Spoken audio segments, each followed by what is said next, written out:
I pledge allegiance to the flag of the United States of America and to the republic for which it stands, one nation, under God, indivisible, with liberty and justice for all. Thank you. And as we move to our meeting tonight, we'll continue to focus on our strategic priorities of academic excellence, recruiting and retaining quality staff, resource management, and community relations. Can we please do roll call and establish a quorum? Dobnak, gone. Fields, here. Riphagen, Here. Boyd, here. Silva. Here. Okay, and having the agenda in front of us, there's extra copies here if anyone needs any. Do we have a motion to approve the agenda for tonight? I will move to approve the agenda. I'll second it. Okay, we have a motion. Michelle, second. Please call a roll. Riphagen. Aye. Boyd. Aye. Fields. Aye. Silva. Aye. Okay, now would be the time of open forum. This would be a time that anyone would like to speak, communicate with the entire board. Cindy. Yeah. So just a couple of things. You've got 3 minutes to speak. Sure. And if you could say your name and just, what's the word? Just confirm that you live in our district, I guess is what I'm trying to say, which I know you do. And then go ahead and go. All right, thank you. Mhm. My name is Cindy Wise, and I'm from Jefferson. I have 2 grandchildren in the district right now. But anyway, last night I was at the City Hall meeting, and they read a letter from Mr. Abbott's that he personally and the school board supports the KCG subsidized housing project that's going to be north of the railroad tracks next to Ace Hardware. We all know where it's at. And in the letter, Mr. Abbott stated that he said that the school system could handle an influx of students coming in. And my question, I just would ask Mr. Evans if he could clarify, like what he means by we could handle an expansion and influx of students coming in, since classrooms are already packed and challenging. And I didn't know if you meant that you would build on to the school, or how this expansion would take place if we had an influx of new students.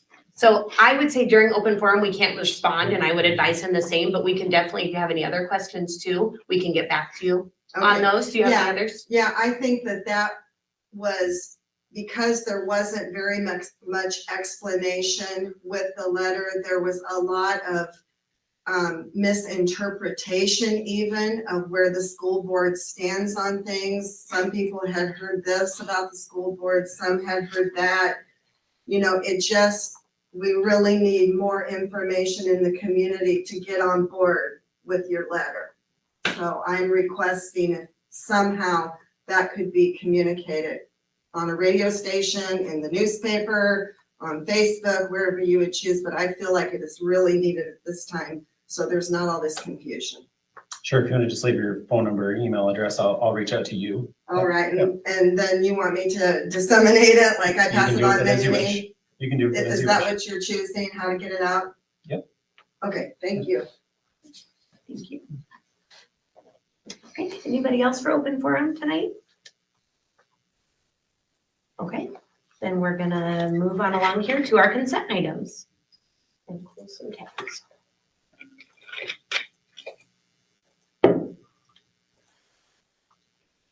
Now, it does look like on our consent items, we have a hiring, and so we're gonna pull one of those out separate, just so we will have somebody that'll probably have to abstain from one of those votes.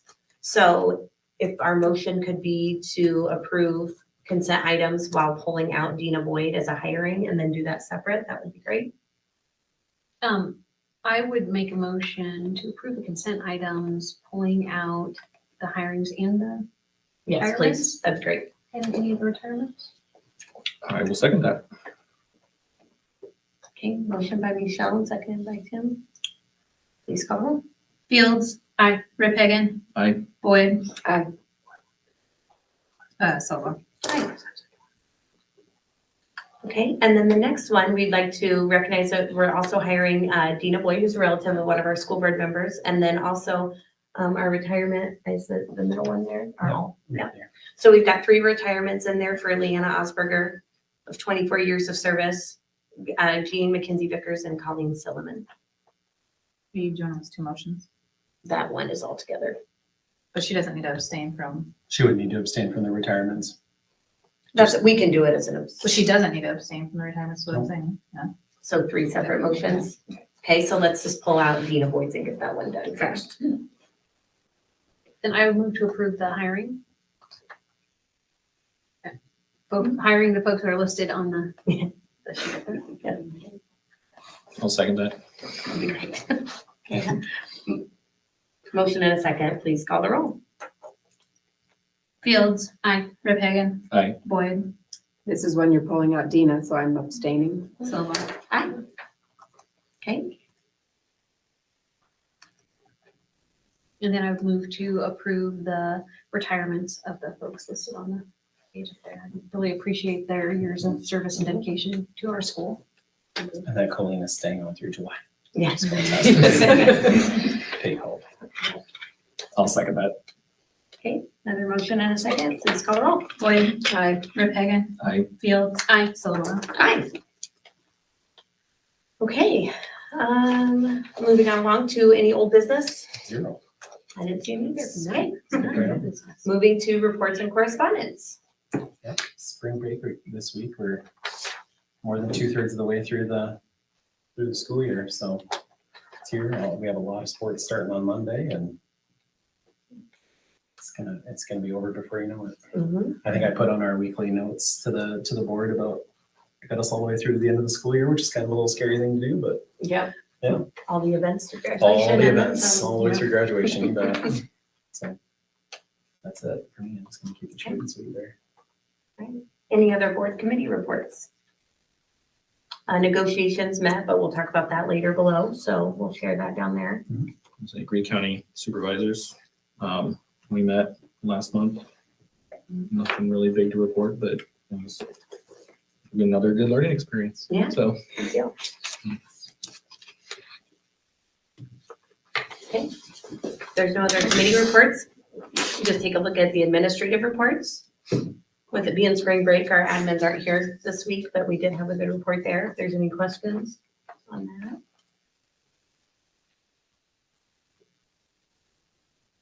Any other reports or correspondence?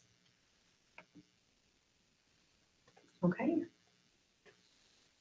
Not trying to zip through, it's just happening that way. Okay. All right, then we're gonna move on to new business, school driving permits.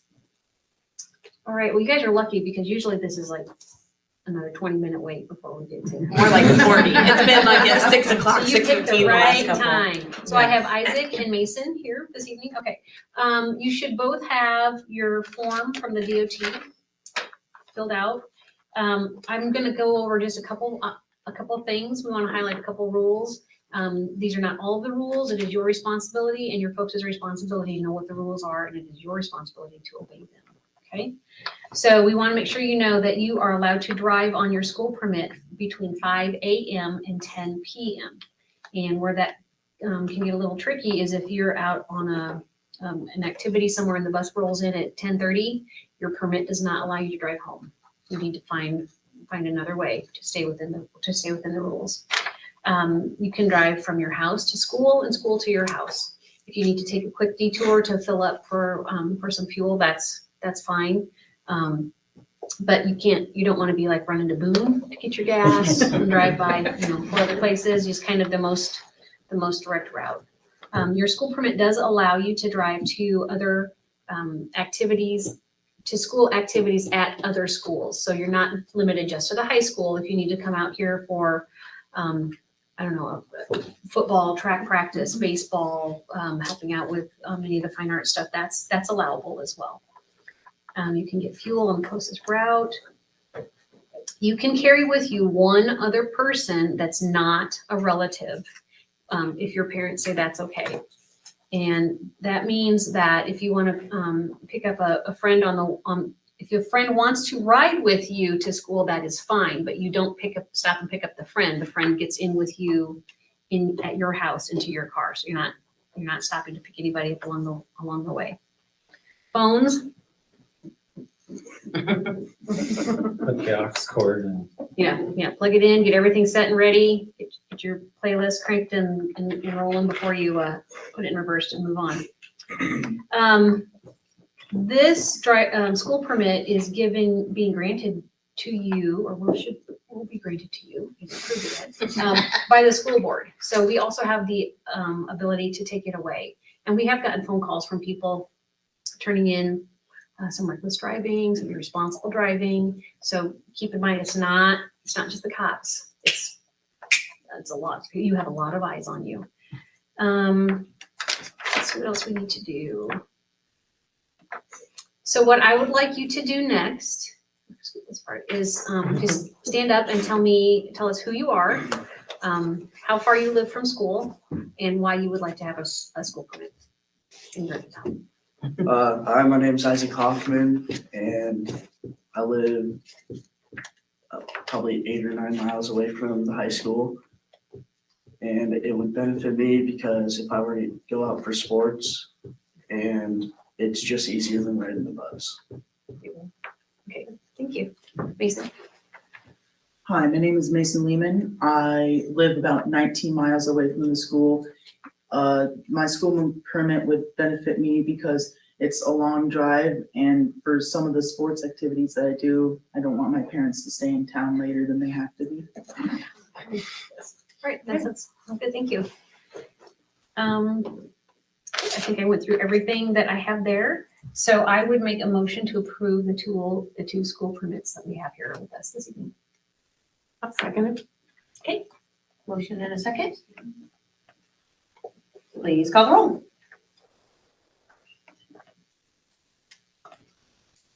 Rip Hagan, Aye. Fields. Aye. Boyd. Aye. Silva. Okay, and you should have your form. I can sign it for you up here, you guys, and then if you want to stay for the meeting, you're welcome to, or if you'd like to leave, you can. School permits allow you to come to future meetings if you want to come. Except for those ones that take 5 hours and we get done after 10. Right there. Thanks, Isaac. And you take that. Yep, and then it goes to. Thank you, guys. Yeah, thanks, have a good one. All right, there you are, thank you. Thank you, guys. Yeah, you're welcome, thank you. All right, moving along to fundraiser requests. We had 2 for Kyle Kinney Best Ball and Greenhouse, I think, for Raymond Harris. So if there's no other questions on those, we'd be looking for a motion to approve those. The first one was for golf. I don't know if everyone saw that note at the top. Yeah. I will make a motion to approve both of the fundraiser requests. I'll second that motion. Okay, motion and a second. Please call a roll. Boyd. Aye. Rip Hagan, Aye. Fields. Aye. Silva. Hi. Okay, so now we're gonna move on to Piper Sandler, and they're gonna zoom in with us. And so our live feed is gonna take a pause because we can't run 2 programs at once. So that will be recorded and then shared. So for anybody listening, if we go dark, that's why, and then we can have that later, and we'll resume when we're done with that. So, It's gonna take 30 minutes or so. okay, Give me about 3 minutes here. I'm going to transition us again we got 5 people viewing right now. So it's going to be on, you'll see a different screen, but we'll come back when we're done with the Zoom, and then I'll patch that back in on the YouTube feed probably next week. So. okay, thank you very much, Brent. Date and try to do it again, or we can kind of pivot and go down the path of the conventional sale route, which takes some time, and again, there's just more expense involved to the district. But if that's what has to happen, that's what has to happen. But I'm pretty confident that we can get this done the way you see it here. So there's very little that the school board actually has to do through the process, really, and you can always say no at any point in the process. So under this scenario, next month at your meeting, you would just be, executing engagement letters, which are fairly typical between Piper and your attorney as well. But then towards the end of April, we would send out probably like a 6 or 7 page bid package. It would give the banks, the investors, information about the school district, such as property valuations, property tax levy history, largest employers in the area, that sort of information, so that they can use that to sort of help them decide if they think, that this is a good investment for them. and we would be taking proposals from them on May 20th. So again, that could be one bank, maybe 2 or 3, we may get 7 or 8. We would probably not be getting 10 to 20, that would be unlikely, but certainly somewhere between, I would guess, 3 and 6 would be pretty typical. Some will be probably very good proposals, and some might be not very good proposals. And it's always good to see the not good proposals, I think, because you can see then as a board, you know, what could happen if you didn't take proposals and you only went to one place, for example. You know, and if you happen to go to that place that gave you the worst proposal, you didn't know any better. You know, you don't know what you should accept, for example, that, you know, even if you are fairly you know, educated on what's going on in the market and, you know, your own finances, et cetera. This is a process that most people just don't get to deal with very often. So again, seeing proposals from several different entities, hopefully including your local bank, on that day, then the board would award, presuming that there was a successful bid, you would just award to the best, most favorable bid. That does not have to be the lowest cost bid, although usually it is. And we will recommend that you award to the lowest cost, no matter who it is. We don't favor, you know, your local bank over a different bank, for example, or some bank that we might, you know, deal with on a regular basis over your local bank. We just look to see what's the best thing for your taxpayer, basically. But from the school board's point of view, you know, let's say you got one bid that was 3.25%, and then you got your local bank bid 3.5%, for example. It's absolutely the school board's prerogative to accept the local bank's bid in that situation, even though it might be slightly more costly. That's, you know, that's a political decision, and that's up to you guys. That will all be known more on the 20th of May, so we don't really have to think too much about that today, but just know in the back of your mind that you do have that flexibility. And then on June 12th, the board would just be taking action on several resolutions that are typical every time you issue debt. Doesn't matter what kind of debt it is, whether it's sales tax bonds or refinancing bonds, general obligation bonds, whatever.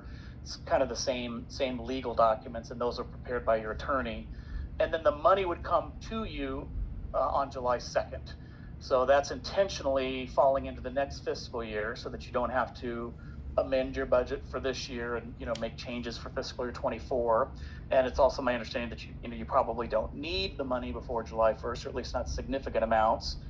You could interfund borrow. Let's say you start to get cost invoices from your architect, from, you know, other folks. You could be paying those out of sales tax and PEPAL now if you wanted to, and then reimburse those funds later when you get this money on July 2nd. So that is also an option. So before I go to the next set of worksheets, does anybody have questions about kind of that, just the big picture of how the bond bidding?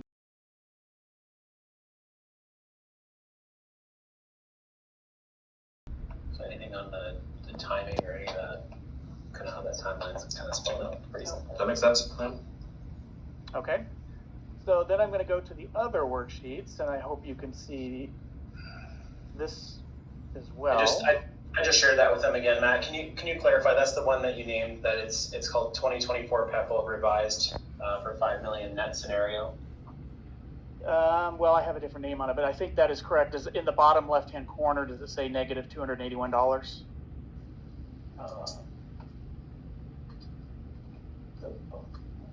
There's a big table that you see up on the screen, and at the bottom left-hand kind of corner of that, does it show a negative $281? Ours does not, so give us just a second. Yeah, this is a little bit less. Yeah, ours is Yeah, different, ours so is that means we have a different version. yeah, and that's okay. They're different. It changes literally. It can change, you know, every day because we have different estimates of interest rates and property values and all that. So what you have is similar to what I have here. So maybe you might want to just look up on the screen, and I'll again try to make it a little bit bigger. So first of all, at the very top of here, your voted PEPAL, that's what the intended borrowing is against the future collection of. Your ballot, when you implemented the voted PEPAL, requires you to levy income surtax. Now, that was a choice that the district made when you wrote the language for that. And when you do that, there's positives and negatives about using income surtax. A positive is that it spreads the tax collection out across not just people that pay property taxes, but all people that have jobs and pay income tax. That's the good part of it. The negative part of it, depending on your prerogative, this may not really be that negative, but the negative part of it is that you can't borrow against the income surtax part of it. You can only borrow against the property tax portion.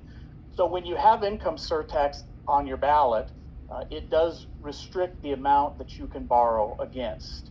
Now, in this case, what I'm making the assumption of, and you can tell me if you need more money than what this is projecting, it is possible to do that. However, you would need to be making changes to your budget right now, because of course you're going to be sending your budget, if you haven't already done so, to the newspaper to get published here for these new hearing requirements. But what I've assumed is that you would levy a 3% income surtax, and that equates to approximately $257,000. Your total $1.34 voted PEPAL, if it was collected all from property taxes, it would generate $1,039,000 this upcoming fiscal year. But if you're levying a 3% income surtax, that would be $257,000 that you cannot commit to the bond or payment. So we have to subtract that off of the $1,039,000. And what that means is that the payment for this new debt cannot exceed $781,000, which would be just the property tax portion of the voted PEPAL. Now, if you decide you need more than that, more than what this will generate, and actually this will generate more than what I'm showing anyway, but you could levy only 1% income surtax. And I'm not saying you should do that or that you will, I'm just explaining this to you. If you levy only 1% income surtax, that automatically means that more of the $1.34 PEPAL is going to be generated from property taxes, and therefore you can borrow more. You could generate a larger amount of money. But I think that this is generating what you need, as much as you need, so you don't have to deal with that. And therefore you could levy 3%. Of course, you could still levy 2% or 1% as well. You just are levying more property taxes. But even if the bonding doesn't require a larger payment, that's okay. You just have extra money coming from property tax that you can spend on, routine needs like buying school buses and technology and all that stuff. It's either going to come from income surtax or property taxes. It's the same amount of money. It just is the source. Yep, so I'll clarify too, Matt, is that, so Laura and I have already done our first portion of the budget. We actually sent it to the newspaper to be published, and it's already been published. And we've maintained that we're going to keep the 6% through property tax and then 3% through income surtax. So we did not shift or change that. Yep, so that means that this is pretty accurate, what we're looking at here, to what you actually budgeted for. The one thing that we don't know is right here, the 3.65%. We don't know what the interest rate's going to be. Now we have a guess, which is what I'm doing here, is making a guess, but I'm no smarter than you as far as interest rates, because it could literally be higher, it can be lower, it could be exactly like this, and it depends on who's bidding, what mood they're in, how much desire they have, what the market itself, obviously, what is happening there. So it can depend on lots of things. If the interest rate is higher, then you can borrow less. If the interest rate is lower, then you can borrow more, just like you and me in our personal lives. If you go to the bank and you want to buy a new car, if the interest rates are higher, then you can't buy as much of a car because your income is stagnant at a certain level. Same is true here. Your PEPAL, although it's not stagnant from one year to the next, we do have to assume that it never grows in this scenario, at least. So you have a certain amount of money and you can't really go over that amount. So if more of it is being dedicated to interest cost, less of it is dedicated to principal, and it's the principal that you buy something with or build something with, etc. So the interest rate could be different than what you see here. And if it was today, it would be lower than this slightly, not a lot, but it would be slightly lower than this. So I'm leaving it in my assumption at 3.65 to be somewhat conservative. But again, I don't have a crystal ball. The rate could be 4%. We just don't know. But we will know in May when we take those proposals. But what this is showing is that if you're trying to generate $5 million, which is what I've understood the goal to be, and again, if on May, whatever, the day we take the proposals, if you need 5.1 million, we can make that happen. And if you only need 4.8 million, for example, we can lower the amount that you borrow. It is not written in stone yet, just because I'm showing you something. We will have some flexibility on that day to slightly increase or decrease the amount you're borrowing. But this was designed to generate basically $5 million for you to fund, your project with. You can see that in this example, it would be $5,075,000 of principal that you'd issue. Bonding costs, so that would include your attorney, Allers & Cooney, Piper Sandler, United Missouri Bank, these entities that help you through these processes, netting outright at $4.999 million. This is just an example, of course. Now you could issue another bond if you didn't want to contribute $281, but I know you have $281, so we're not worried about that. And again, this is all just kind of round numbers to begin with here in the discussion. What you see on the right side of this page, this is just showing if your voted couple grows, which means if your taxable property value grows at 1.75% each year, that's going to generate more PEPL revenue. So this is just saying, what if your property value grows at 1.75% each year into the future, so therefore your voted PEPL generates more money, but the payments, once you've issued the payments, they're going to be stagnant. They're going to be locked in. They don't change from one year to the next. It's not a floating rate. The rates would be fixed. So it's showing you that the annual amount that you'd have for other needs, besides just making the payment on this bond, might be around $440,000 to begin with. But then over time, because the property value grows generally, it would grow upwards of $500,000 and maybe close to $600,000 surplus per year by the time the PEPL ends. And then the very far right column is just showing if you didn't spend any of that money, which of course you're going to, but if you didn't, how much would it accumulate to? So you could see again, beginning at 439,000, continuing to accumulate over the years. So maybe close to $5 million that you would have above and beyond what it needs to pay back this debt through the life of the PEPL. So you could be using that to buy buses and technology and maintenance and all of those other needs that you have. And then on the next page, and again, you have a copy of this, and it's probably slightly different than what mine shows you, but again, it's the same big picture. So this is like a checkbook register, at least that's what I call it to make it simple, because it's really simple.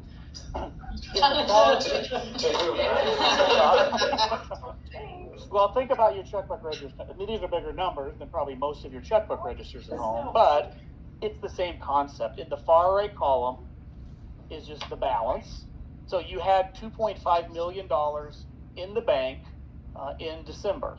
That's in PEPL and sales tax combined. And then when we begin this worksheet with 2.5 million, we start to add over in the left side of the page, we add in future sales tax collections. And of course they're estimated, but they're reasonably accurate.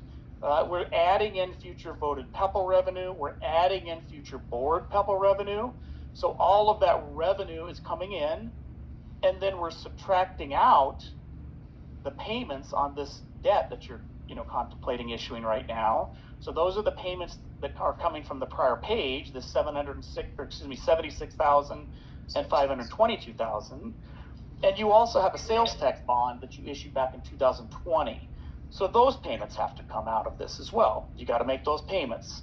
And then we're reserving money for other needs. Basically a new school bus every year, $100,000 in technology every year, and then what is this, about close to $300,000 in other stuff. So that's, tuck pointing, carpet repair, cement repair. You can see these frontline services, copy machine leases, the rec center, phone leases, all of those other things that you spend money on. And then there's some projects that you've already sort of either agreed to or you probably are agreeing to fund just out of cash. And again, you see those described in this kind of tan shaded area. So this is demo of the administration building and asbestos, the athletic field restrooms, new business management software, all of these things. So those are not included in the bond. Those you're just going to pay cash for. But we're making sure that you can. We're allocating money so that you can do that. And then looking into the future, next year, the bus just got more expensive. The technology got more expensive. Everything is growing in cost because of inflation. Your enrollment changes, your property value changes, so the revenue from PEPL and sales tax is also changing based off of, again, guesses that we're making.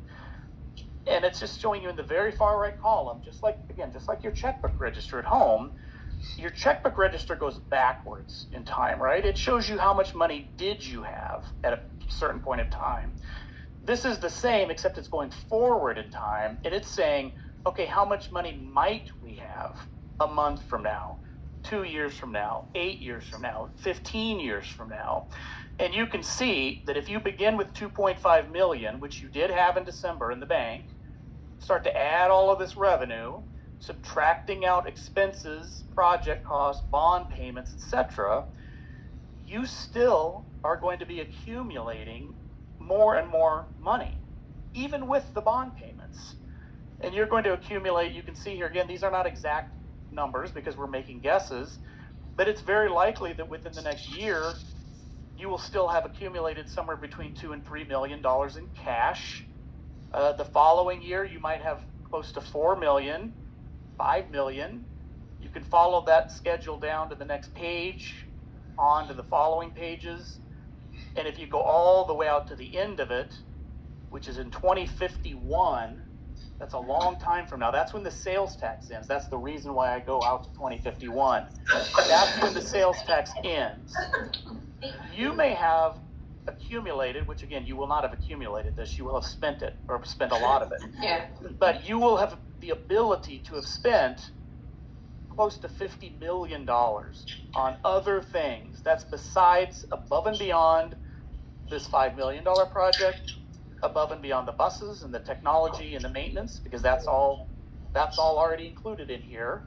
2051, a bus is going to cost $333,000. That does also assume that your voted PEPL is not renewed.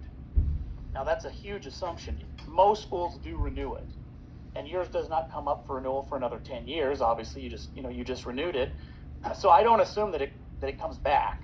So if it does get renewed, if you need it to be renewed, which currently these numbers suggest you may not need it. So you might Don't be saying things like that. I know, but I mean, if you get out 10 years from now and these numbers still look like this, I think the board would have to consider, do we really need it? Maybe we could let property taxes be reduced. That'd be a good thing. Yes. But also, of course, remember, this worksheet does not show the emergencies. This worksheet does not show the huge expenditures like a new roof, boilers, things like that will happen. And when those things happen, of course, that's going to deteriorate this balance. So maybe by the time you get out to 2034, you don't have 14 million. Maybe you're close to zero by then because you've been spending all the money. So it certainly could show that you need the voted PEPL or that you don't need the voted PEPL. That's for another discussion roughly a decade from now. But what this does show you, and one of the big reasons why I wanted to have this conversation tonight, is that it does show you have a very significant capacity in cash to fund either other needs. So there could be other things that you want to fund this upcoming summer or next year. Or does the school board want to contribute some cash and not borrow $5 million? Maybe you only borrow $4 million and you contribute $1 million of your own cash. Because if you borrow only $4 million instead of $5 million, what happens? You pay less interest, you pay less fees. So it becomes cheaper. The project just becomes cheaper for the district because there's just not as much cost involved. Now, many school boards would say, yeah, let's contribute $1 million, $1.5 million. It draws our balances down, but they quickly recuperate. Let's do that and borrow less money. and that's perfectly fine. You don't have to tell me that tonight, but I do want you to talk about it and tell me in the next, the next month, because we want to know before we send out the documents to the bank so that we can resize the borrowing. But many other districts would say, no, I don't want to do that. It's, even though interest rates are higher today than they were 2 years ago, which is certainly true, they're still really, really low. These are still really low interest rates. And many boards would also say, no, at interest rates that are reasonably low, I'd rather borrow for the whole thing, fund it, leave our cash for other things, because we don't know what's going to happen. There could be an emergency, or we might have a list, a to-do list that could consume $1 or $2 or $3 million in cash over the next couple of years. So either way is okay. There's not a right and a wrong answer, but I just wanted to point out to the board that you do, at least if you believe that this worksheet is reasonably accurate, and it is. It's not exact, but it is reasonably accurate. You have quite a bit of cash. So do you want to reduce the borrowing size, or do you want to protect the ability to spend cash for other needs over the next couple of years and not reduce the borrowing size? Is it super onerous to generate these charts again, showing if we did contribute 1,000 or $1 million cash? No, I can send it to you in just a couple minutes. It's very simple. Now, I don't want I would like to see that. send you 20 of them where you borrow $100,000 increments. That's just kind of silly. But yes, no, I can easily do that. So you wanted at least as an example of what if you contribute $1 million, right?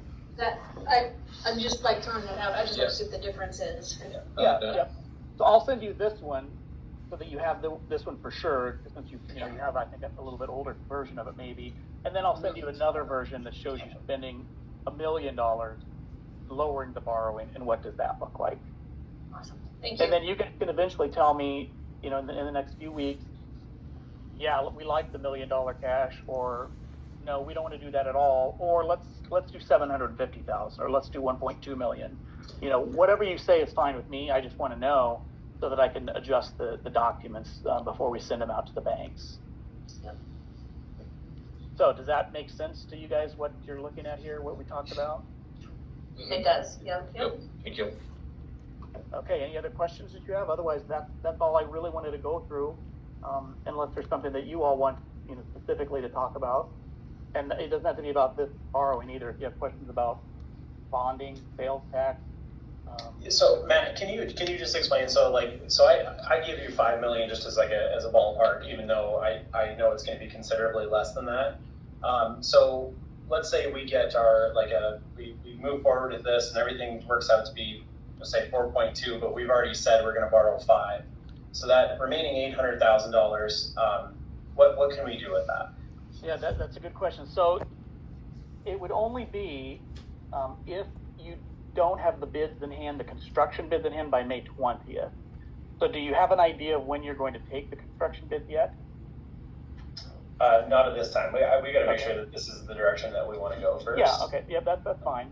So let's say that you haven't taken construction bids by May 20th, but we do move forward and you do borrow the money. So May 20th, that's when we're going to lock things in, and you locked in 5 million. That's what we're just saying as the example. But then it only cost you 4.2 million, which would be a great thing, right? It'd be awesome if that happened. Well, what you could do then with the other 800,000, depending on who lent you the money, if it's one of your local banks, there's probably a fair possibility that they would just let you pay that $800,000 back and stop paying interest on it. If the winning bidder is not one of your local banks, so it might be a bigger regional or national bank, they're almost certainly going to set a call date that's going to be probably 4 to 5 years into the future, and you can't touch the bonds during that period. You can't change them, I should say. All you can do is just make the scheduled payments. You couldn't refinance them. You couldn't make extra payments on them, nothing. So if that's the case, then the $800,000, you would literally just go spend it. You could spend it on anything you wanted that was legal. As long as it's a legal use of PEPL funds, you could do that. So you could go and do some landscaping, that's a legal use. You could go and buy a couple buses, that's a legal use. You could, buy some air conditioning units if that's what you need to hang out some windows. You could buy some one-to-one laptops, do some tuck pointing, you could fix the sidewalk, fix the parking lot. Anything you want that is a legal use of PEPAL, you could spend that $800,000 on if you didn't use it to pay the bond back earlier. Rick, did you have a question? Yeah, a couple of questions. I'm not very conversant with school finance. I should be, but I'm not. Matt, you kept talking about sales tax. How does the sales tax figure in? We were talking income surtax and all of a sudden sales tax. Yep, so before I go to another worksheet, let me just show you this box that's up at the top here. And again, it should be pretty similar to what the boxes that you're on the copy you have. So this page alone is just voted PEPAL, the physical plant and equipment levy. This particular page has nothing to do with sales tax, but I'll show you where sales tax comes in just a second. So your voted PEPAL, you have $1.34 authority. That's what the voters approved when they voted. So that's an equivalent of $1.34 if it were to be levied all as property taxes. If you levied it all as property taxes, this upcoming fiscal year, that would generate $1,039,000, just the voted PEPAL. But your PEPAL ballot requires you to collect a little bit of it, at least, from income surtax. So that's what you're using, the 3%. So that's 3% income surtax. So what that means is that if you have a job and you are, let's say you're earning $100,000 a year, first of all, it is not 3% of the $100,000 salary that you have. Many people think that's what it is, and it's not. It's much, much less than that. So let's say you have a $100,000 income. Actually, let's say two of you do. Billy has a $100,000 income, and Susie has a $100,000 income. Billy doesn't have any kids, so he doesn't have any write-off. He doesn't give any money to charity.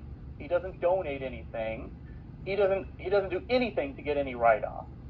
So on that $100,000 income, this is state taxes we're talking about. Let's say, and again, I don't know the exact numbers. I'm going to make this up to show you an example. Let's say he pays $10,000 in state income taxes. This 3% then is 3% of the 10% income taxes that Billy pays. So he pays an extra 3% that goes directly to the school district in lieu of levying property taxes for the entire voted PEPAL. But Susie has a $100,000 salary, but she's got 6 kids. So she gets a lot of tax write-off for those kids, and she donates a lot of money to charity, and she does X, Y, and Z, whatever. She's able to get her taxable income from $100,000 down to $40,000. So she only pays $2,000 in state income taxes. Well, she pays 3% of $2,000. The two people have the same income. They both earn $100,000, but they pay very different state income taxes because of their ability to, or inability to, find tax write-offs, etc. So they're paying different amounts from income surtax. So again, this is just the voted PEPAL, but I was also talking about sales tax, which is where your question comes in. So this checkbook register thing, it's including not just the voted PEPAL. That's what this column is here, where you see this $519,000 number. It also includes the board PEPAL. So that's a 33-cent tax levy, and it is only levied against property taxes, and it's not voted.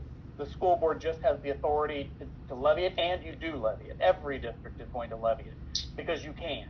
The voters, the people can't stop you, and you need that money. That's for school buses and technology and all that stuff. So there's revenue coming in from the PEPAL, the physical plant and equipment levy.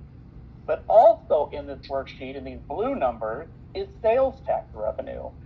Sales tax revenue is coming from that 1 penny that we all pay, no matter where we shop around the state. We pay an extra penny for schools, and we've paid that now for over 20 years. That penny gets collected by the state, and then it gets distributed back to all the public schools based off of the number of certified students that school has.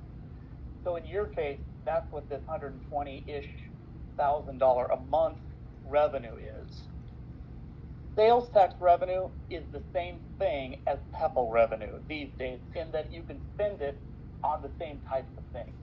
You can buy buses, you can buy technology, you can do maintenance, you can build a building with it, you can build a bus garage with it, you can build a football field with it. It's all legally, you can use it for the same purposes. So because of that, I add them all together, even though they're different funds, they're used for the same reason.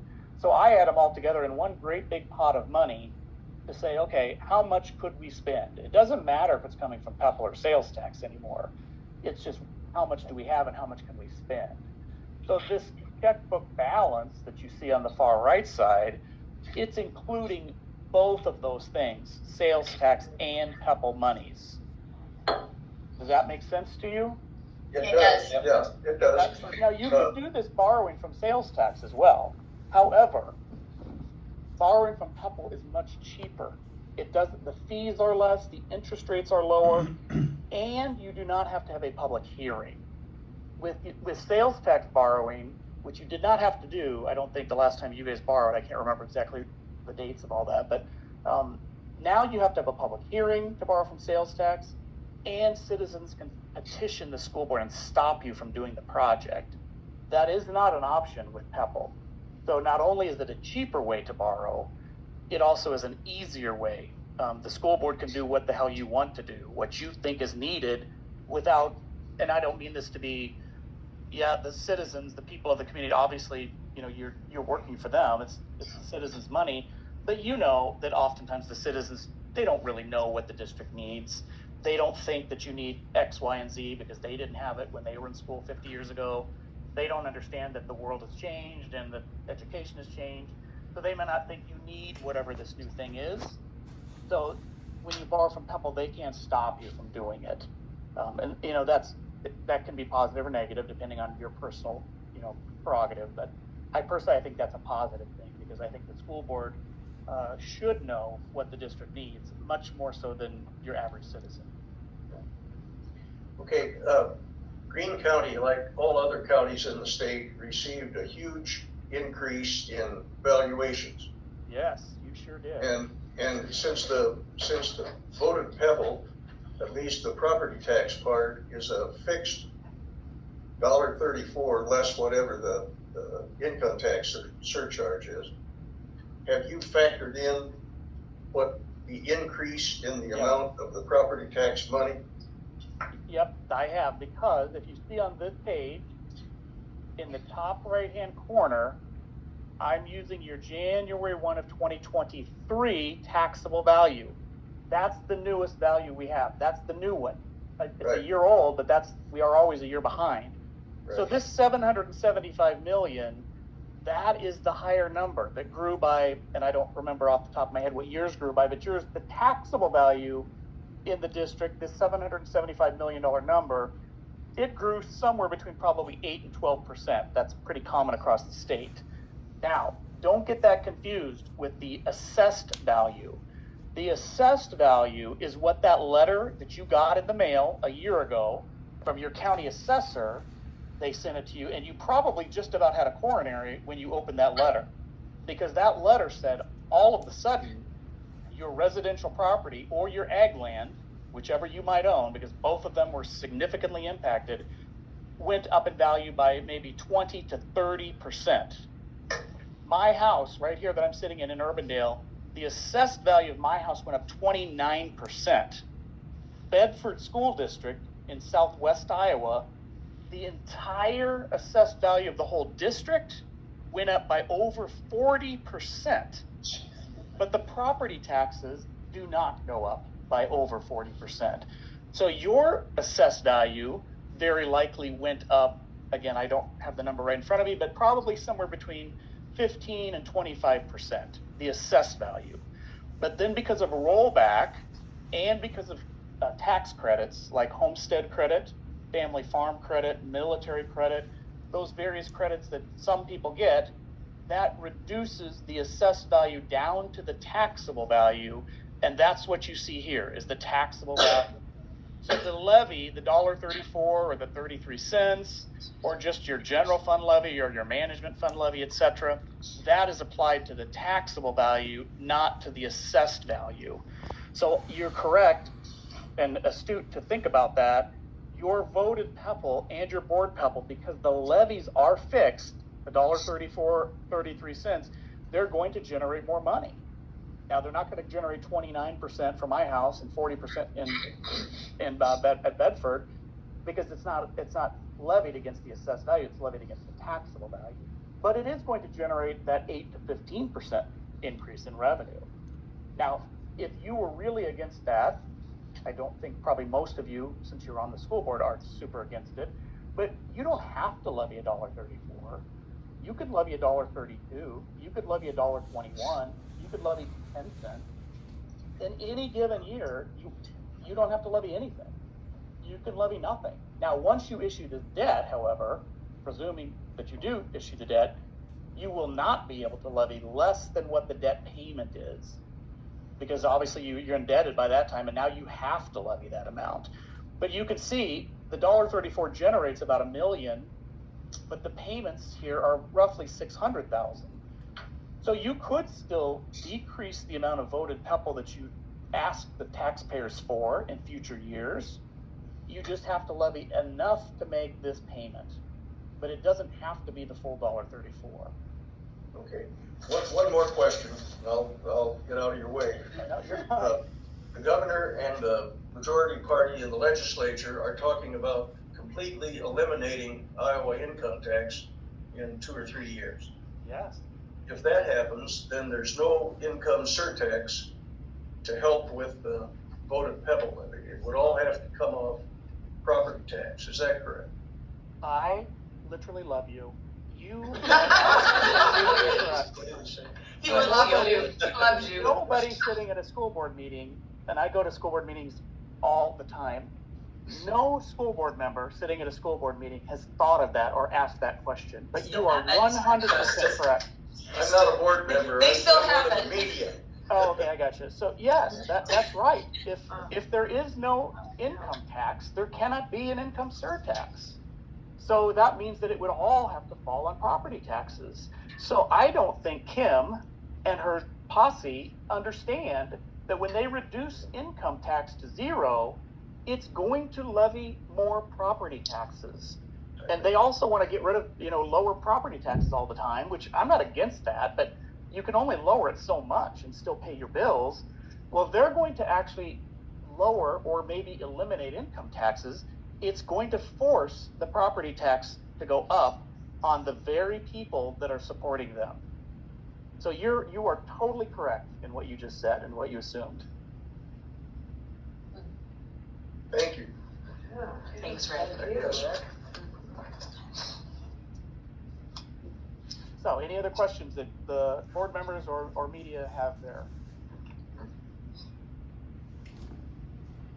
You guys have any other questions? Or not right I now. mean, it's not a speak now or forever, hold or anything. I mean, ask Matt at any time. He has been a very valuable resource, obviously. Yeah, you can always, send me an email or ask me a question anytime. It's not just during board meetings or, during this process. If you have a question 2 years from now, you can ask me a question. But, so the way I'm gonna leave it then here is that, I'm moving forward.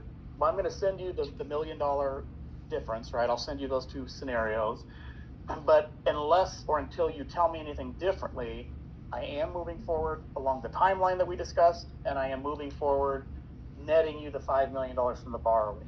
So that just means sometime in the coming weeks, you need to tell me if you want to change it, change the borrowing to the lower amount or a lower amount, alter the dates. If you don't like the dates for whatever reason, that's okay. But if I don't hear anything, we're just moving forward the way we just talked about everything. That makes sense? Okay, I'll leave it at that. And if you do have questions, just let me know anytime. And I'll send you some stuff here before you've even left the meeting. I'll probably have something in your email box to the superintendent. All right? Thanks, Matt. Involved, of course, and then just the super detailed out of what this looks like. So And so where we kind of came up with those figures is we just looked at basically what have we spent this year, what have we already kind of committed ourselves to this year, and then he just factored and extrapolated year after year after year as if we were going to continue to make some of those same purchases. Some of them are one-offs, of course, but. And this was a 10-year payoff Yeah. on the bonds. Yep. Through the PEPAL notes. And so, and he will have to change this figure because our PEPAL amount is not going to be $1.34. It's less than that. I think it's $1.02 or $1.01 or something like that. So, without looking at it right here in front of me. So that, I mean, that amount will come down still, so. Anything else, or we move on then? Yeah, there's no I mean, that action. was it. We're No just kind of action, learning a lot about it. Mhm. Okay. Okay, if there's no other ones, we're gonna get back on the school board train here and look at the FFA out-of-state travel request. Let me close some tabs here.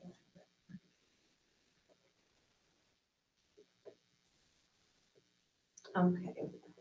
Does everybody have that in front of them with the FFA? This feels familiar again, but They do this every year. yeah, Okay. is this the third year maybe? Okay. And it's nice that FFA kids come in after and tell us about it, which is kind of nice. That might have been one of your first They meetings. did I that, think yeah. it- the I think first it one. was. Yep. Indianapolis for their convention. Yeah. Yep. So we would just be looking for a motion if nobody has any questions on the convention out-of-state requests. I will move to approve the FFA out-of-state travel request. I'll Second that. Oh, I heard Tim Either first. way. Did you put Tim? Yep. Okay, Tim got it. Boyd, oh, sorry. Aye. You said aye. Aye. Rip Hagan, Aye. Fields, Aye. Silva. Okay. And then next up on our agenda is our open enrollment waiver request. And Mike, I see you're here. I see your name on this letter. Sure. So I'm guessing that you would like a minute to speak on that too while you're here? or I do- will, why not? If you wanted to? I don't have lots to add, but I'm happy to. I'm Mike Hawkins. Sawyer is my son. Sawyer is homeschooled and we submitted a form for dual enrollment in August because the homeschool advocate in Greene County said, if he's gonna wanna do anything now that he's in high school, you have to submit that before the school year starts. So we submitted that in case he wanted to play soccer here. So he's a freshman. He has not done any activities or academic things with Greene County School District. Now that the soccer season is upon us, we're in the midst of a house hunting quest, as I mentioned in the proposal, in Carroll County. We have not found a home there, but we are actively searching. Since I wrote that proposal and sent it off to the board, the soccer season started in the state of Iowa on the 11th, which was Monday. And so he is practicing with Carroll County Community School District. As I understand the law, they've designed it so that if you're moving to a different district, you have a 90-day period in which you're ineligible for varsity play.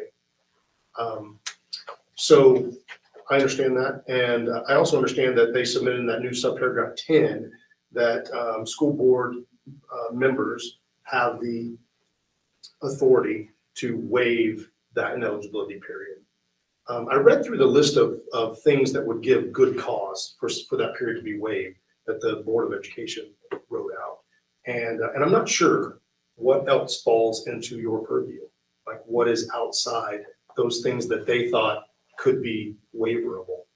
But at this point, I'm asking that you waive it so that he has the opportunity to play varsity ball if he works hard and earns it. I don't know if he will or not, but otherwise he'll play JV until sometime next year when the 90 school days are over. Essentially, what I'm asking you to do is waive it in advance of us closing on a house. Because according to the law, whenever we close on a house and have an address over there, poof, he's eligible for varsity ball. So I'm really just asking you to waive it before that happens. And I understand you have people come and asking for various situations, whether they were student athletes or students in your board or in your community or not. I'm not sure why the Board of Education gave you that authority, but I say exercise it. Why not? Okay. Well, thank you for coming and Sure. speaking. Does anybody else have any other discussion or comments on the one we got, or Brett? I don't know. Go ahead. Well, I just say, my only thought would be whenever you make an exception, you're setting a precedent. And that's always the question I would ask then. So what precedent are we setting and do we want to set that? That's really more my concern is, so. So our precedent is that we do not waive it.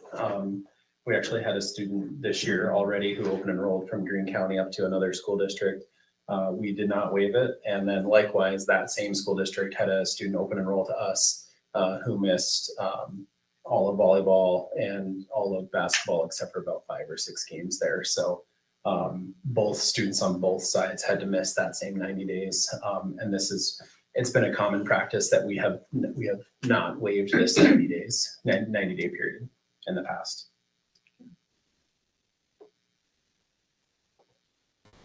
So I'll let you guys can make the decision based on what you've heard and what we've done in the past. Do we need to vote on this? Let's see. You have to We make a have to- motion based, since it's on the agenda, if we're gonna deny the request or approve the request, either way. Okay, we need to Correct. make a motion, okay.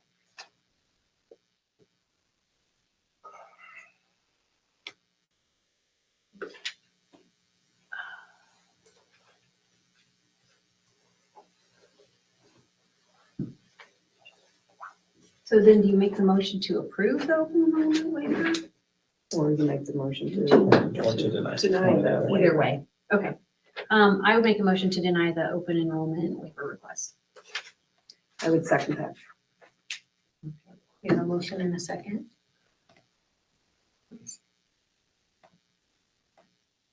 Rip Hagan, Aye. Fields, Aye. Boyd, Aye. Silva. Aye. Mike, I appreciate you coming in and I understand why you did, but the same precedent sets, I think, true. So I appreciate your time and thank you for listening to the bond thing. No. And I'm sorry to lose you It's guys to important. Carol. You've been fun to get to know in our community. So Carol's lucky to have you. Well, thank you, that's kind. Yeah, okay. Okay, we're gonna continue moving forward then in our agenda for the Education Association ratification agreement. Yep, so this is a pretty standard operating procedure. So we negotiated with GCEA last Monday. Total package, let me pull up my handy little spreadsheet here.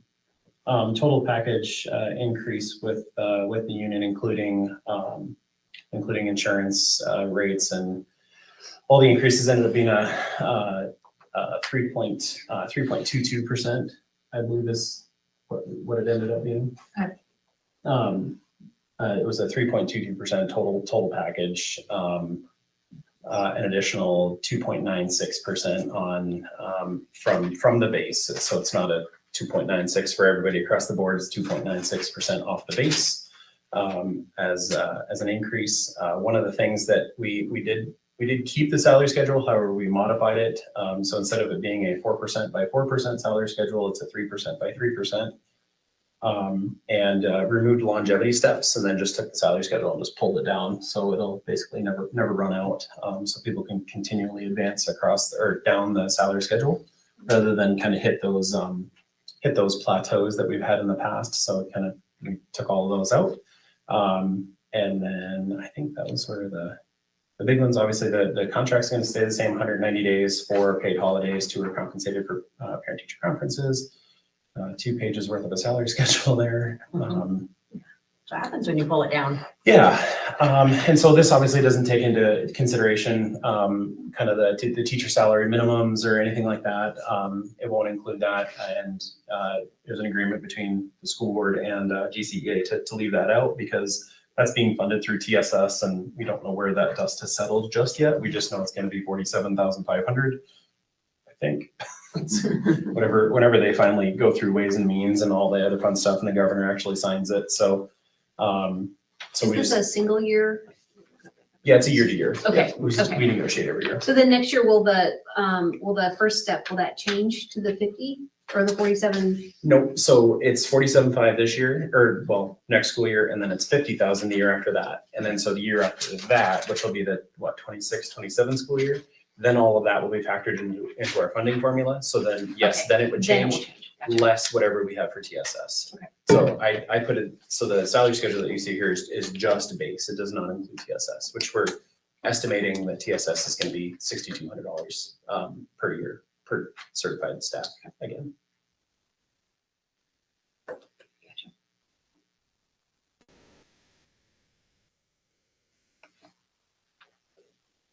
Okay, then. You need a motion to ratify? We do. I make a motion to ratify the 24-25 negotiated agreement between the board and the Greene County Education Association. I will second that. Okay, we have a motion and a second. Please call roll. Boyd, I'll abstain. Field, Aye. Rip Hagan, Aye. Silva. She, and again, Connie had to abstain because she'll have a son and a daughter-in-law who will be under that, so. Quickly, did the association ratify it also? So, yeah, so we do this and then they'll come and sign it, so, yep. Okay, on to G 24-25 AEA Cooperative Purchasing Agreement. Yep, this is just standard operating procedure, I'll call it. We've done this every year with the AEA, just that we kind of enter into an agreement with them for them to get some competitive food bids for the kitchen. So they do a lot of all the bidding process for us, and so Jolene doesn't have to. I move we approve the 2024-2025 AEA Cooperative Purchasing Agreement. I'll second that motion. Rip Hagan, Aye. Fields, Aye. Boyd, Aye. Silva. Aye. Okay, moving to our paint Sheridan sharing agreement. Yeah, so you'll notice that there's this kind of a little bit of a wording change, and you might ask why this is even in front of us, like on number 2. So number 2 used to say that each party shall state its intention for continuation, not discontinuation.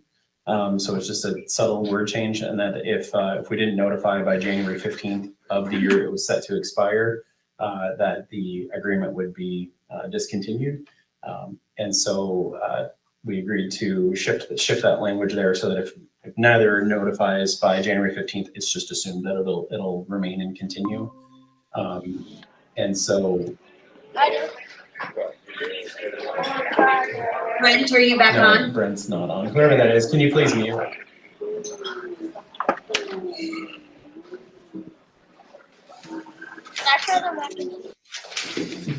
Okay.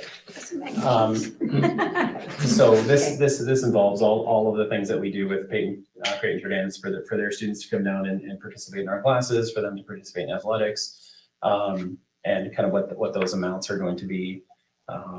And that, we do need to have a joint board meeting. I think it's been a few years since that's actually happened.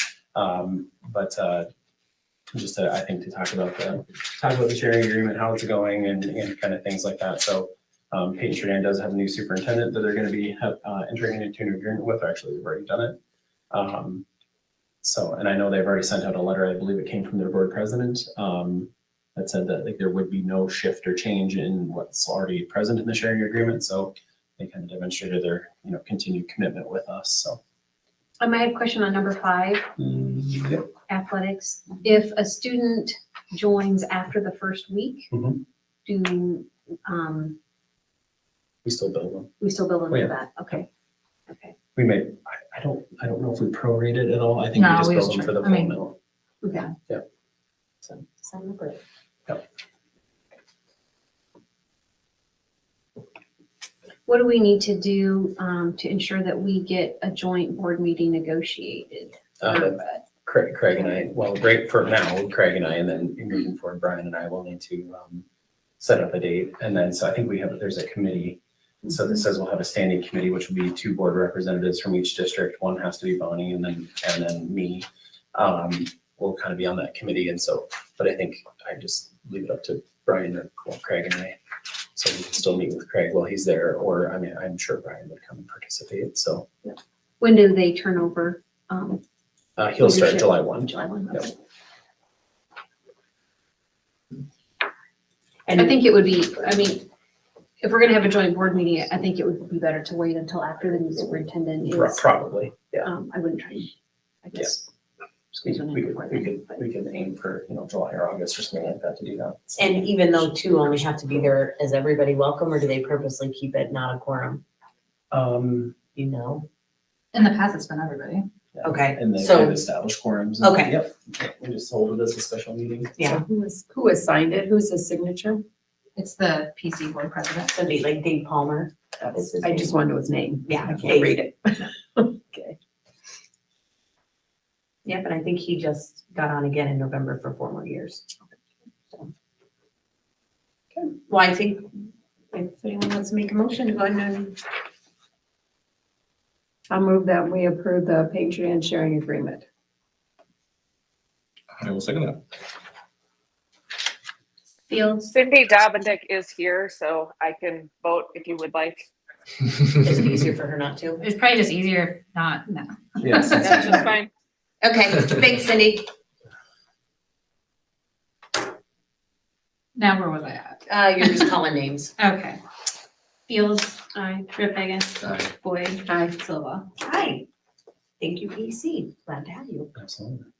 Okay, discussion of city-owned softball field. Yeah, so been kind of going back and forth with Scott Peterson in the city. Had some members of the public had asked if, it was more of the question of when will the girls have their own field to be able to play on? And so I just asked the question right back. Well, I'm like, well, if we just purchase the one that we currently borrow from the city, would that be, would that work? And so it was kind of an overwhelming yes. And so I said, well, okay, well, I'll just kind of set in and see what I can find out here. So found out on Monday that there may be a possibility we can't even purchase it. And I have to find the exact acronym that Scott used. So the field was developed or redeveloped through, I want to say it's Land Water Conservation Funds, or LWCF. And so he's working with somebody from the DNR to determine what that use could look like. He said one of the options would be that we could enter into an agreement with them where they would set hours and our use and the maintenance and all that. And, my response back to him was, I didn't know if I really saw the point in that, considering we already have that with the city. Why would we stop sharing with the city just to share with them? It didn't really make sense, but he was going to keep that conversation going with them to see if. Do you mean share with the DNR? Yeah, so Okay. we would just, and so that they would just enter a sharing agreement with us as opposed to entering the sharing agreement with the city, which to me, it's whatever the phrase is, one half dozen of the other, whatever. Six that of one, is. half of There you go. another. Thank you. Yeah. So it doesn't make any difference. But if we were able to purchase it, so we can kind of talk just about that, it would only be like basically just the softball field. So the parking lot, which is to the east or on the fairground side, still is owned by the fair board, so we wouldn't get any of that. And then really the parking lot and everything to the west, the concession stands and everything, none of that would be included. It's just basically the perimeter of the fence and down that press box line, and that's about it. It's literally just the field. Because that's the property boundary now, or That's- because of the agreement with the DNR? That's what the property boundary is now. Okay.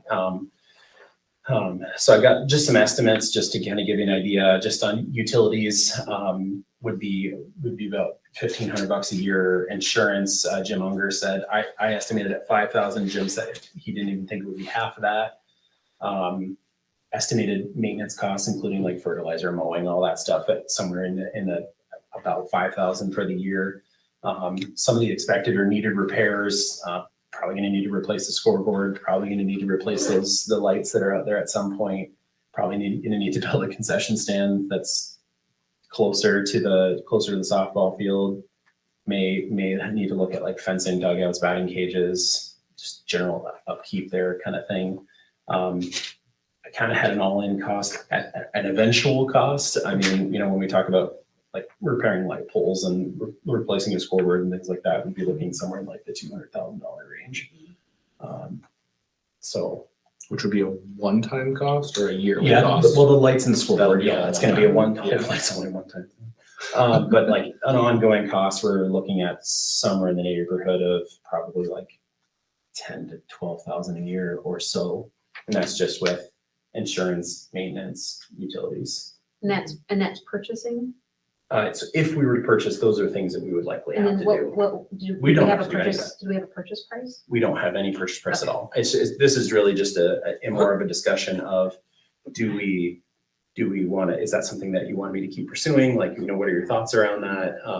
Well, what are the questions? parking, then I would hate to ever be in the position that, well, you can have the game, but you can't Yeah. park there. Yeah. Right. Um, Yeah, we've you always know, parked the- in the grass and Yeah. and not in the Not actual parking lot. Yeah, because Really? that's still the baseball field and over. I mean, people do park in the parking Right. lot, of course, but that's not included with Okay, how that, so how that there would have to stuff be falls like on. some kind of agreements with. I see, because where we park now, it belongs to the Fair board. Fair Board, Mhm. right? And we just park there, or do we have an agreement with them to allow us to park there? There's no agreement. We just do. We just get along, right? We need to have a conversation probably. I just feel like there's a lot of, nobody wants to take ownership of it and that leaves things kind of left to the wayside. So that would be something different would be great, whether that's a better, more tightened agreement or keep pursuing trying to purchase or doing something. Because the bleachers, they move, the city owns all those too. They use those for different things.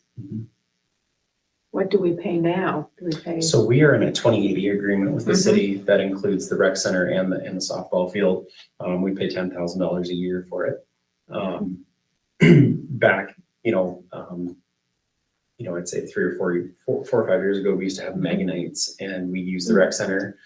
So that was a large part of why we had that sharing agreement in place.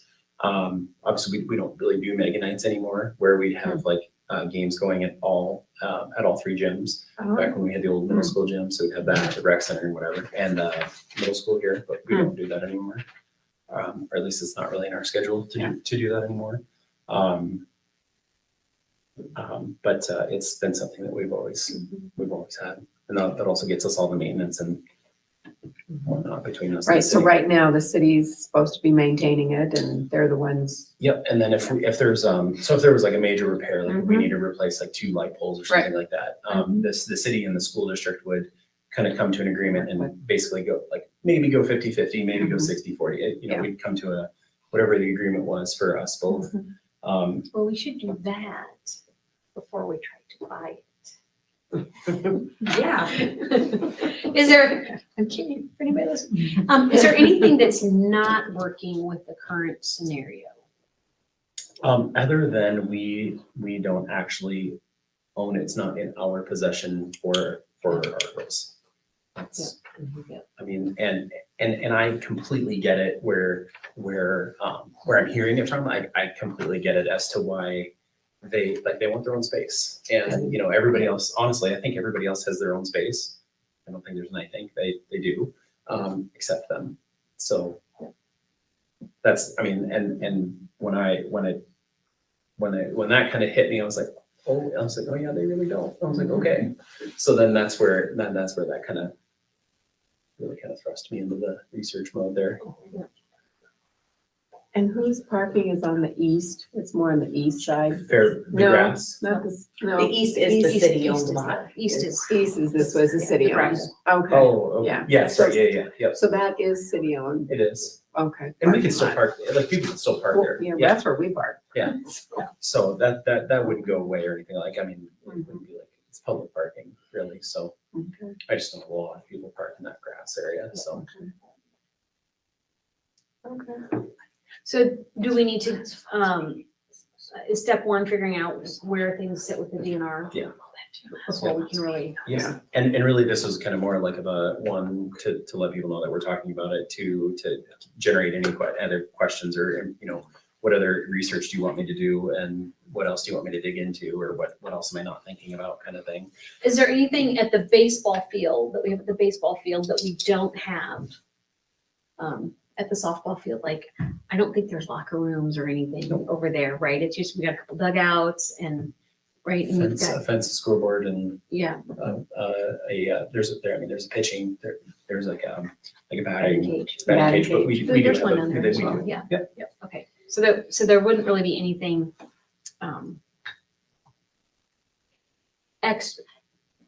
anything beyond, maintenance and repairs that would need to happen. Okay.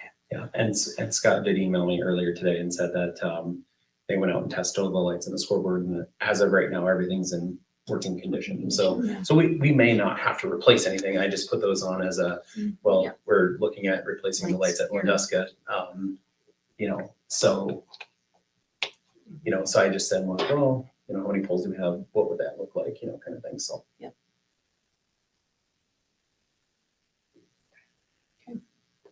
So is there any other questions or thoughts that you guys have around that? I would say just keep exploring that DNR to see if, if we can't purchase it, then there's kind of And it another, leads yeah, where we need to go next. that's right. Yeah, that kind of- And that just kind of came up Monday, so Right, yeah, yeah, that's that's when new I information. finally got all that information on that one, so. All right, we're gonna continue on to the first reading of board policy 404.2. Only shift here is that, so Teach Iowa has gone away for Iowa Works, where we are required to post all of our job positions that we don't, it's just, So do we have a motion to approve the change, switching from Teach Iowa to Iowa Works? I'll approve the updated version of 404.2. I'll second that motion. Rip Hagan. Aye. Fields. Aye. Boyd. Aye. Silva. Aye. And then board policy review. Yeah, so just really kind of some of the changes in here are just some language changes, which I think Jill has highlighted. If there's like one should have said or, but it said of kind of thing. The reconsideration committee there is, when you look at number 1 through 4, that's only 4, so it doesn't need to say at least 4. Because we cannot use students that passed in legislation last year, so we can't use students in a reconsideration committee anymore. And then that's further reflected as you go down further on page 17 of 20. We also did change, it was kind of a funky one there. Yeah. The meaningful discussion, rather, it said before when we're talking about challenging materials, it said to create a climate of disagreement, which when Connie and I were reading that, we both kind of looked at each other a little funny and we're like, that seems a little off. And so went back to IASB and that's what they have updated it now to, which that seems a lot more appropriate. Okay, I see what they're. Yeah, I'm Yeah. just like, Yeah. what? And then there was another one there just on 6053D, just of, it has to be made up of 6 members because, again, we had to strike out students not being involved. So that's why it says 6 instead of 8. So, yeah. Helpful. I just had a question, a clarification request on, the policy 605.1A. Let me get there real quick. 6.605.1A. Right. Okay. mhm. And number 8, down at the bottom, it says biased or slanted materials may be provided to meet specific curriculum objectives with the understanding that the limitations of these materials will be addressed when used in class. And the thing that I'm asking for clarification on is who decides or what is the protocol for deciding what material is biased or what material is slanted or what material is limited? Who decides those things? Our teachers and our curriculum leads. So, The same as in the section 2 above. so as far as if there was any, like what you just went over a little bit ago, if there was a different viewpoint on something being biased or not, you just go through the same protocol that you would go through if you wanted a reconsideration on some kind of material, correct? Is Correct. that And then how you there's, would handle it? and those policies then layer on the process that we would follow then to look at any materials that you are challenging. Okay, so the first line of person that would decide on bias or slanted materials or limitations would be the teacher. That would be the first line they would decide. So, Right. yeah. Okay, thank you.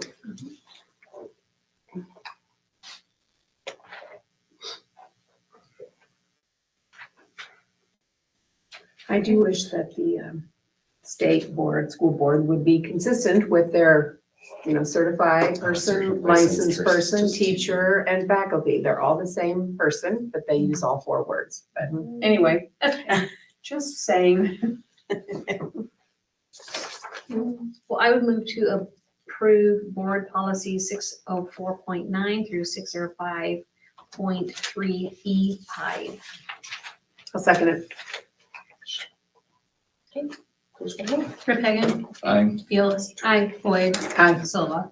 Aye. 6:46, meeting adjourned. Excellent. Good work, team. Thanks.